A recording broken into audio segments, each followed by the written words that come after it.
السلام علیکم ورحمۃ اللہ وبرکاتہ۔ دوستوں، امید کرتا ہوں آپ خیریت سے ہوں گے۔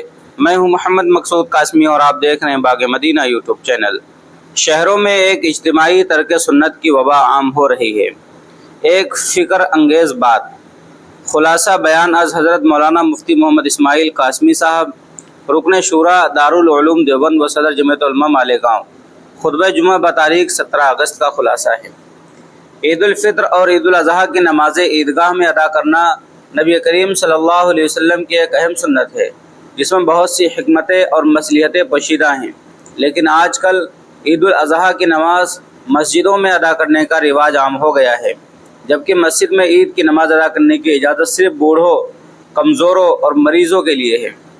لوگ اس ارادے سے کہ قربانی جلد کر دیں مسجد میں نماز ادا کر لیتے ہیں۔ یہ طریقہ خلاف سنت ہے۔ کیا ہم نعوذ باللہ حضور صلی اللہ علیہ وسلم سے زیادہ سمجھدار اور ان سے بڑی قربانی کرنے والے ہیں، جو اپنے مسجد نبی، جس میں ایک نماز کا ثواب 50,000 نمازوں کے برابر ملتا ہے، وہ چھوڑ کر عیدگاہ جاتے تھے؟ ذرا غور کریں کہ ہم کتنی اہم سنت کو پامال کر رہے ہیں اور اسلام کے ایک اہم حکمتوں بھرے حکم کو ہلکا کر رہے ہیں۔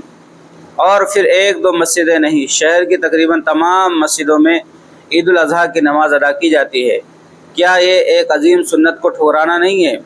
ہونا تو یہ چاہیے کہ شہر کی کچھ مسجدوں میں صرف بوڑھوں اور مریضوں کے لیے عید کی نماز کا انتظام کر دیا جاتا اور باقی سارے لوگ عیدگاہ میں نماز ادا کرتے۔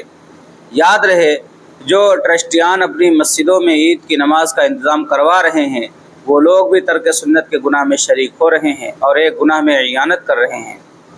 شہر کا شہر اس عظیم سنت کے ترک میں مشغول ہے اور کسی کو اس کا دکھ بھی نہیں ہوتا کہ حضور صلی اللہ علیہ وسلم کی ایک اتنی بڑی سنت دھڑلے سے پامال کی جا رہی ہے۔ ہو سکتا ہے کہ ہم پر جو حالات اور پریشانیاں مسلط ہیں وہ اس اجتماعی ترک سنت کی وجہ سے ہیں۔ لہذا تمام لوگ اس ترک سنت کے گناہ سے باز آئیں اور عید کی نماز عیدگاہ میں ہی ادا کریں۔ رہی قربانی کو جلد ادا کرنے کی بات، تو وہ کبھی بھی ادا کی جا سکتی ہے، چاہے گھنٹہ 2 گھنٹہ دیر سے ہو یا دوسرے یا تیسرے دن ادا کی جائے۔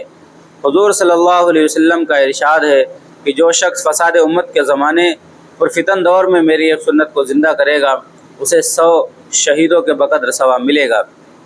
تو آئیے عید کی نماز عیدگاہ میں پڑھنے کی سنت کو زندہ کرنے کا ارادہ کریں۔